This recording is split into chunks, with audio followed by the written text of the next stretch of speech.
yan para sa aking mga kasama. Ano may detail sa akin nasalit ako doon?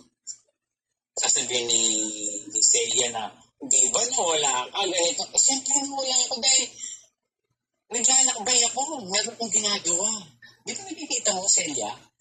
Ano ang gusto mo? Manatili ako dito? Sa social media, nakatulad mo? Na walang magawa sa sarili, ang kunganga, lagi na lang nandito, nakatutok.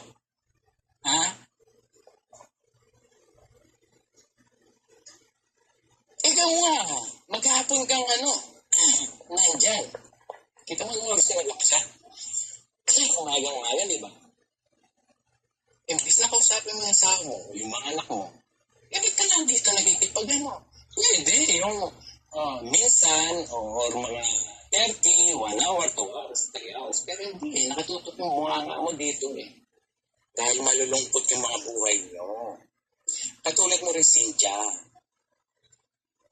Dahil hindi ka, alam mo, Cynthia, ayaw kitang kasi, unang-una, ikaw na rin nagsasabi na hindi ka na rin naman masaya sa, di ba? Minsan kinakabahay mo na para lang makaraos ka. Di ba? Ganun din naman. At saka yung sinasabi niyo sa akin, na bakit nandun ka pa sa GC, nakita mo ba yung, hindi nga Kasi nga yung mga isip nyo, yung mga utak nyo, mga mali-mali Or talaga, yung ginagawa nyo lang yung itinitwist nyo yung kwento para yung mga kasama nyo dyan, wala kayo. Alam mo pa sinabi ko sa inyo, sa inyo makinig ka. No, kasi banat ka ng banat Sabi ko sa'yo,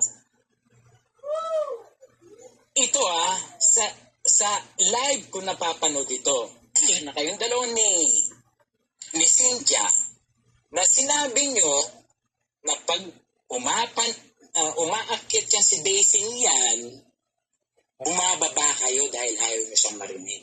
Dahil para siyang lahat ang walang laman. Para walang sense ang sinasabi. Bakit sasabihin niya sa akin na, bakit nandun ka pa sa JC? Bakit na rin? Oo, sinabi ko yun. Pero nandun ko sa JC. Hindi nga, sa live nga. Sino ba nakakausap ko sa JC? Ano ka ba? Wala ka naman JC. Tapos sinabi ko, hindi ba, si Daisy noon nag-stay. Bakit pa siya nag-i-stay kung ayaw na niya? So, ikaw na Celia, ang ginawa mo, katulad din niya, na ikaw mismo ang nagsasabi, bakit ka nag-i-stay dito na ayaw mo na pala? O ngayon, ikaw ginagawa mo, bakit? Anong sagot mo? Paano hindi pa tapos yung aking, yung aking mission? May mission? Sa tanda mo, may mission ka? Hindi mo na lang yung mission, yung trabaho mo dyan, at kasuhin mo matandang kasama mo dyan. Tapos may mission ka pang, militar ka ba? Na espiya ka para Dahil, kasi yung mga yung iiwan ko ba sila? Ihinyan sila? Mabubudol sila? Ano ka ba? At unang-una, sino bang naikayat mo doon sa mga taong sinasabi mo, hindi mo maiwan? O di umalis ka. Inayawan ka. Sino bumabalik na lang Ayoko na rin Kaya lang hindi niyo maintindihan Pinitwist niyo yung kwento Kung magsalita ka, para kang, hindi ko lang kung ano nangyari sa'yo. Naging bata ka. Naging kung paano ka magsalita. Yung alam mo, yung mga jokes, yung mga joke mo gano'n, hindi na nakakatuwa Tapos, nanonood ako sa inyo. Ano sabi anong pinagmalagay mo? Kanina, anong pinagmamalagay mo? Ito, ipagkita mo Cynthia, ang aking racing ano ba yun? Mga ubas daw. Sabi mo, parang, tapos dadalawang puno ang pinapangitan niya doon. Tapos sabi ni Cynthia, hindi makita, iyan mo yung telepono mo, baligtad mo. Hindi ako marunong magbaligtad. Puta.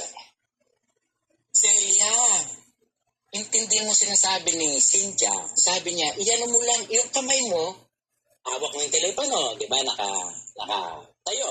Ganyan mo, katulad, iyan mo yung kamay mo. Dahil nga, hindi ko lang kami nakakaintindi ka ba minsan, Celia? O meron ka ng problema din? Kaya kayo napupulaan. Tapos, tinutwist niyo pa yung sinabi ko doon nung nag-ano kayong dalawa ni Cynthia sa pagkukonvert ng pera. Ano ba sinabi sa inyo ni PH? Ay, siya, iwan ko na muna kayo, dahil kasi nga yung tao nga, nababanas na sa inyo. Kayong dalawa nagtatalo sa isang bagay na walang kakwenta-kwenta. Hindi ko sinabing iniwan kayo ni PH. Sinabi ko doon, umalis siya. Dahil sabi niya, ay iwan ko muna kayo. Isa kang tanga, nasasabihin mo ngayon sa mga nakikinig niyan, na, bakit kami iniwan? Hindi naman kami iniwan. Hindi nga kayo iniwan. Pero noong time na yun, iniwan kayo dahil hindi nga kayo magkaintindihan. Dahil nga, ilang minuto nang nakakalipas, hindi pa rin kayo magkaintindihan sa pagko-convert nyo ng pera. Ikaw nga, sinasabi ni Cynthia, ganito. Ikaw naman, ayaw na lang magsalita ni Cynthia. Baka, dahil ayaw din niya, natatakot siya, baka mamaya mapagalitan siya. Kasi nangyari kay Cynthia ngayon, dati may nakasama siya. Kasama niya si Tigres. Lagi siyang pinapahiya. Ngayon may kasama na naman siya, ikaw, Celia, na ipinapahiya mo rin siya. Hindi na lang kumikibong isa, nilulunok na lang niya dahil takot sa'yo. Ganon yun. Ano ngayon ka? Papaitan ko naman sa iyo naman. Celia. Ano? Ano, bakla? Bakla yun, gano'n. Wow, grabe ka naman. Ay, nako, ang buhay nga naman tao.